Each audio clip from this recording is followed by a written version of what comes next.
আসসালামু আলাইকুম। সংবাদে আপনাদের সবাইকে স্বাগত জানাচ্ছি। আমি ফিরোজ তোহা। শুরুতেই সংবাদ শিরোনাম জানিয়ে দেব এই মুহূর্তে হাতে পাওয়া সর্বশেষ গুরুত্বপূর্ণ আপডেট বাংলা সংবাদ। শুরুতেই থাকছে স্মার্ট বাংলাদেশ প্রকল্প তদন্তে উঠে এলো ভয়াবহ লুটপাটের চিত্র। শেখ হাসিনার ১.৫ দশকের শাসন আমলে ডিজিটাল বাংলাদেশ নির্মাণ এবং পরবর্তীতে ২০৪১ সালের মধ্যে স্মার্ট বাংলাদেশ গড়বার লক্ষ্যে রাষ্ট্র প্রায় ২৯,০০০ কোটি টাকা ব্যয় করেছে। নতুনত্বের সুযোগ নিয়ে প্রকল্পের নামে বিপুল অর্থ লোপাট করা হয়েছে। এবারে জানাবো, আওয়ামী লীগের শাসন আমলেই সংখ্যালঘুরা বারবার নির্যাতিত হয়েছে। স্বাধীনতা পরবর্তী সময়ে আওয়ামী লীগের শাসন আমলেই ধর্মীয় সংখ্যালঘু সম্প্রদায়ের লোকজন বারবার নির্যাতিত হয়েছে বলে মন্তব্য করেছে ঢাকা মহানগর দক্ষিণ যুবদলের আহ্বায়ক খন্দকার এনামুল হক এনাম।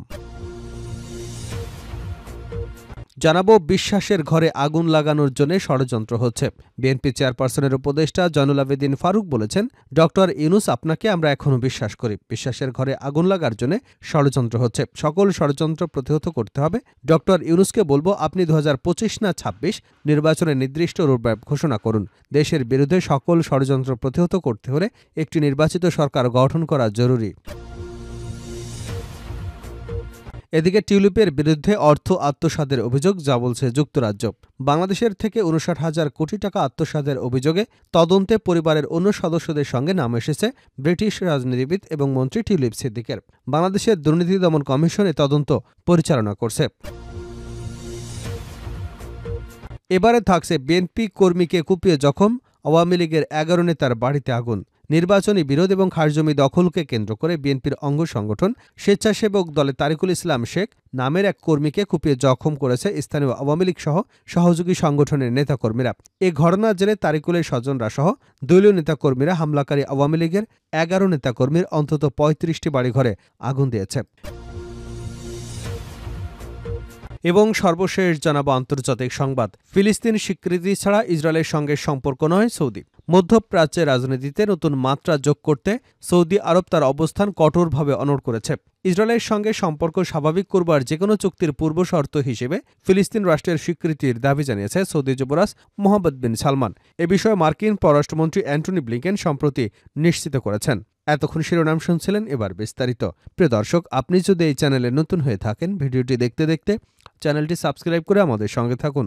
আর এই ভিডিও সম্পর্কে আপনি আপনার মূল্যবান মতামতটি কমেন্ট বক্সে জানিয়ে দিন। আর হ্যাঁ প্রিয় দর্শক, জানিয়ে দিন ভিডিওটি কোথা থেকে দেখছেন। স্মার্ট বাংলাদেশ প্রকল্প তদন্তে উঠে এলো ভয়াবহ লুটপাটের চিত্র। শেখ হাসিনার ১.৫ দশকের শাসনকালে ডিজিটাল বাংলাদেশ নির্মাণ এবং পরবর্তীতে ২০৪১ সালের মধ্যে স্মার্ট বাংলাদেশ গড়ার লক্ষ্যে রাষ্ট্র প্রায় ২৯,০০০ কোটি টাকা ব্যয় করেছে। নতুনত্বের সুযোগ নিয়ে প্রকল্পের নামে বিপুল অর্থ লোপাট করা হয়েছে। শ্বেতপত্র প্রণয়নে গঠিত কমিটি গত ১ ডিসেম্বর প্রধান উপদেষ্টা অধ্যাপক মোহাম্মদ ডক্টর ইউনূসের কাছে প্রতিবেদন দাখিল করেছে। সেই প্রতিবেদনে সবচেয়ে দুর্নীতিগ্রস্ত খাত হিসেবে চিহ্নিত করা হয়েছে আইসিটি খাতকে। শ্বেতপত্র প্রণয়ন কমিটির রিপোর্টের পর আইসিটি বিভাগ একজন অতিরিক্ত সচিবের নেতৃত্বে অভ্যন্তরীণ তদন্ত কমিটি করা হয়। ইতিমধ্যে সেই কমিটির প্রতিবেদনও প্রস্তুত করেছে। আগামী রোববার আইসিটি উপদেষ্টা নাহিদ ইসলামের কাছে এই প্রতিবেদন জমা দেওয়া হবে। আইসিটি বিভাগের সচিব শীষ হায়দার চৌধুরী ইত্তেফাককে বলেন, আমাদের অভ্যন্তরীণ তদন্তের দুর্নীতির ভয়াবহ চিত্র উঠে এসেছে। আমরা দেখেছি কিভাবে ৫ টাকার কাজ ২০ টাকা দিয়ে করা হয়েছে। এমনকি খালের মধ্যে ইনকিউবেশন সেন্টার করা হয়েছে। একেবারে লুটপাট বলতে যা বোঝায় সেটাই হয়েছে। এই সরকার দায়িত্ব নেবার পর প্রকল্পের কাজ বন্ধ করে দেওয়া হয়েছিল। এখন এই রিপোর্টের পর উপদেষ্টাদের সঙ্গে আলোচনা করে কিছু কাজ শুরু করা হবে, আর অনেকগুলো কাজ বন্ধ করে দেওয়া হবে। শ্বেতপত্র প্রণয়ন কমিটির চেয়ারম্যান অর্থনীতিবিদ ড দেবপ্রিয় ভট্টাচার্য বলেন, তথ্য প্রযুক্তি খাত বাংলাদেশের জন্য একটি অতীব গুরুত্বপূর্ণ খাত এবং আমাদের জন্য নতুন ক্ষেত্র। নতুনত্বের সুযোগ নিয়ে এই অভিজ্ঞতার অভাবের কারণে প্রকল্পের নামে বিপুল পরিমাণ অর্থ লোপাট করা হয়েছে। ব্যক্তিগত সম্পর্ক বা রাজনৈতিক বিবেচনায় হাতে গোনা কিছু সংখ্যক ব্যক্তি এসব প্রকল্পের কাজ পেয়েছে, যারা প্রকল্পের নামে অর্থ লোপাট করেছে। আইসিটি বিভাগের তথ্য অনুযায়ী ২০০৯ থেকে ২০২৪ সাল পর্যন্ত ৫৫টি প্রকল্প নেওয়া হয়, যার ব্যয় ধরা হয় ২৮,০০০ কোটি টাকা। আর ৩৪টি কর্মসূচির জন্য বরাদ্দ দেওয়া হয় ১৭৩ কোটি টাকা। ব্যয়বহুল প্রকল্প আর কর্মসূচি হাতে নেওয়া হলেও সুফল মেলেনি কিছুই। তার প্রমাণ আইসিটি ডেভেলপমেন্ট ইন্ডেক্সের ১৭০টি দেশের মধ্যে বাংলাদেশের অবস্থান ১২৯তম। শ্বেতপত্র প্রণয়ন কমিটির সদস্যরা আইসিটি খাতের একটি প্রকল্পকে উদাহরণ হিসেবে দাঁড় করিয়েছেন, যেটিতে 521 কোটি টাকা বরাদ্দ দেওয়া হলেও খরচ করা হয় 774 কোটি টাকা। ড দেবপ্রিয় বলেন, যাচাই ছাড়াই বড় বড় প্রকল্প পাশ করা হয়েছে, সুযোগ করে দেওয়া হয়েছে বড় দুর্নীতির। আওয়ামী লীগের শাসন আমলেই সংখ্যালঘুরা বারবার নির্যাতিত হয়েছে।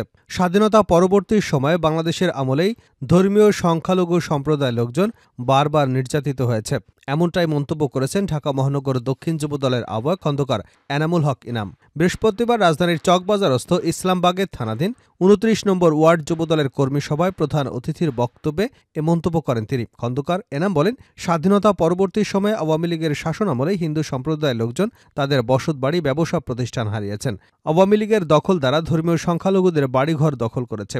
আওয়ামী লীগের শাসন আমলে হিন্দু সম্প্রদায় সহ অপরাপর ক্ষুদ্র জাতিগোষ্ঠীর গির্জা মন্দিরে হামলা হয়েছে। কক্সবাজারের রামুতে বৌদ্ধ বিহারে আওয়ামী লীগের শাসনামলে হামলা হয়েছে। আওয়ামী লীগের দুঃশাসনের সময় বিশ্বজিৎকে ছাত্রলীগের গুন্ডারা দিনে দুপুরে কুপিয়ে হত্যা করেছে। তিনি আরও বলেন, ফ্যাসিবাদী আওয়ামী লীগের এসব দুষ্কর্মের বিপরীতে বিএনপি চেয়ারপারসন বেগম খালেদা জিয়া এবং ভারপ্রাপ্ত চেয়ারম্যান তারেক রহমানের নির্দেশে আমরা হিন্দু সম্প্রদায়ের মন্দির পাহারা দিয়েছি, তাদের সম্পত্তি পাহারা দিয়েছে। বিএনপির শাসনামলে হিন্দু ভাইরা বাংলাদেশে শান্তিতে বসবাস করেছে। হাসিনা ক্ষমতা হারিয়ে দেশকে অস্থিতিশীল করবার জন্য হিন্দু সম্প্রদায়ের উপর নির্যাতনের কথা বলে কল্পকাহিনী সাজিয়েছে। সচেতন হিন্দু সম্প্রদায় আওয়ামী লীগের সব ষড়যন্ত্রের বিষয় বুঝতে পেরেছে, তারা তাদের কর্মসূচি বাতিল করেছে। বিশ্বাসের ঘরে আগুন লাগার জন্য ষড়যন্ত্র হচ্ছে। বিএনপি চেয়ারপারসনের উপদেষ্টা জয়নুল আবেদিন ফারুক বলেছেন, ড ইউনূস আপনাকে আমরা এখনও বিশ্বাস করি। বিশ্বাসের ঘরে আগুন লাগার জন্য ষড়যন্ত্র হচ্ছে, সকল ষড়যন্ত্র প্রতিহত করতে হবে। ড ইউনূসকে বলবো, আপনি 2025 না 26 নির্বাচনের সঠিক রোডম্যাপ ঘোষণা করুন। দেশের বিরুদ্ধে সকল ষড়যন্ত্র প্রতিহত করতে হলে একটি নির্দিষ্ট সরকার গঠন করা জরুরি। রাজধানীর জাতীয় প্রেস ক্লাবের সামনে দেশ বাঁচাও মানুষ বাঁচাও আন্দোলনের উদ্যোগে বাংলাদেশের স্বাধীনতা ও মুক্তিযুদ্ধ নিয়ে ভারতের প্রধানমন্ত্রী নরেন্দ্র মোদীর বিব্রতকর বক্তব্যের প্রতিবাদে নাগরিক সমাবেশে তিনি এসব কথা বলেন। জয়নুল আবেদিন ফারুক বলেন, 1971 সালের 16 ডিসেম্বর বিজয়কে কয়েকদিন আগেই সম্পদ লুণ্ঠনের জন্য ভারতের সৈনিকরা বাংলাদেশে প্রবেশ করেছিল। 16 ডিসেম্বরের বিজয় বাংলাদেশের জনগণের। এদেশের সাধারণ মানুষ যুদ্ধ করে জীবন দিয়ে বিজয় লাভ করেছে। ভারত বাংলাদেশে গণতন্ত্র চায় না। ভারত যদি গণতন্ত্র চাইত তাহলে 2014 সালের নির্বাচনে শেখ হাসিনা কখনো ক্ষমতায় থাকতে পারত না। মমতা, প্রিয়াঙ্কা তাদেরও তলে তলে ব্যথা। আপনারা কেন মোদীকে সমর্থন করেন? শেখ হাসিনাকে বাংলাদেশে ফেরত পাঠান। যদি বাংলাদেশে গণতন্ত্র প্রতিষ্ঠা হোক, এটা চান। টিলুপের বিরুদ্ধে অর্থ আত্মসাতের অভিযোগ, যা বলছে যুক্তরাজ্য। বাংলাদেশের থেকে 59,000 কোটি টাকা আত্মসাতের অভিযোগ তদন্তে পরিবারের অন্য সদস্যদের সঙ্গে নাম এসেছে ব্রিটিশ রাজনীতিবিদ ও মন্ত্রী টিউলিপ সিদ্দিকের। বাংলাদেশের দুর্নীতি দমন কমিশন তদন্ত পরিচালনা করছে। টিউলিপ সিদ্দিকি ব্রিটেনের ক্ষমতাসীন লেবার পার্টির সদস্য, এমপি এবং প্রধানমন্ত্রী কেয়ার স্টারমারের নেতৃত্বাধীন সরকারের অর্থ এবং নগর বিষয়ক মন্ত্রী। তার বিরুদ্ধে অভিযোগ, তিনি 2013 সালে বাংলাদেশের পারমাণবিক বিদ্যুৎ কেন্দ্র নির্মাণে রাশিয়ার সঙ্গে একটি চুক্তিতে মধ্যস্থতা করেছিলেন। সেখানে প্রকল্পের ব্যয় বাড়িয়ে ধরা হয়েছিল। মূলত টিউলিপ সিদ্দিকের খালা এবং বাংলাদেশের ক্ষমতাচ্যুত প্রধানমন্ত্রী শেখ হাসিনার বিরুদ্ধে দুর্নীতি দমন কমিশন যে ব্যাপক তদন্ত শুরু করেছে তারই আওতায় পড়েছে টিউলিপ। তবে টিউলিপের ঘনিষ্ঠ একটি সূত্র বিবিসিকে বলেছে, পারমাণবিক বিদ্যুৎ কেন্দ্র নির্মাণে দুর্নীতির যে অভিযোগ আনা হয়েছে তা পুরোপুরি অসত্য এবং রাজনৈতিক উদ্দেশ্য প্রণোদিত। সূত্রটি আরও বলছে, টিউলিপ এবং তার খালা শেখ হাসিনার ক্ষতির জন্য এমন অভিযোগ সাজানো হয়েছে। ডাইনিং স্ট্রিটের পক্ষ থেকে জানানো হয়েছে, টিউলিপের উপর প্রধানমন্ত্রীর কেয়ার স্টারমারের আস্থা রয়েছে এবং দুর্নীতি বিরোধী পদক্ষেপগুলোর দেখাশোনা করবার ক্ষেত্রে তার দায়িত্ব অব্যাহত থাকবে। শেষ করছে আন্তর্জাতিক সংবাদ দিয়ে। ফিলিস্তিন স্বীকৃতি ছাড়া ইসরায়েলের সঙ্গে সম্পর্ক নয় সৌদি। মধ্যপ্রাচ্যের রাজনীতিতে নতুন মাত্রা যোগ করেছে সৌদি আরব, তার অবস্থানকে কঠোরভাবে অনড় করেছে। ইসরায়েলের সঙ্গে সম্পর্ক স্বাভাবিক করবার যে কোনো চুক্তির পূর্ব শর্ত হিসেবে ফিলিস্তিন রাষ্ট্রের স্বীকৃতির দাবি জানিয়েছে সৌদি যুবরাজ মোহাম্মদ বিন সালমান। এ বিষয়ে মার্কিন পররাষ্ট্রমন্ত্রী অ্যান্টনি ব্লিংকেন সম্প্রতি নিশ্চিত করেছেন। বৃহস্পতিবার সৌদি আরব ভিত্তিক গণমাধ্যম আল আরাবিয়া জানিয়েছে, ব্লিংকেন সৌদি আরবের এই কঠোর অবস্থানের কথা তুলে ধরেছেন। তিনি বলেন, প্রথমে ফিলিস্তিনের অবরুদ্ধ গাজায় যুদ্ধবিরতি আনতে হবে। এরপরে এ অঞ্চলে দীর্ঘমেয়াদী স্থিতিশীলতায় প্রাধান্য দেওয়া জরুরি, যেখানে ইসরায়েলের নিরাপত্তা নিশ্চিত থাকবে। তবে সৌদি আরব পরিষ্কার করে দিয়েছে, ফিলিস্তিন রাষ্ট্রের স্বীকৃতি ছাড়া ইসরায়েলের সঙ্গে সম্পর্ক স্থাপন সম্ভব নয়।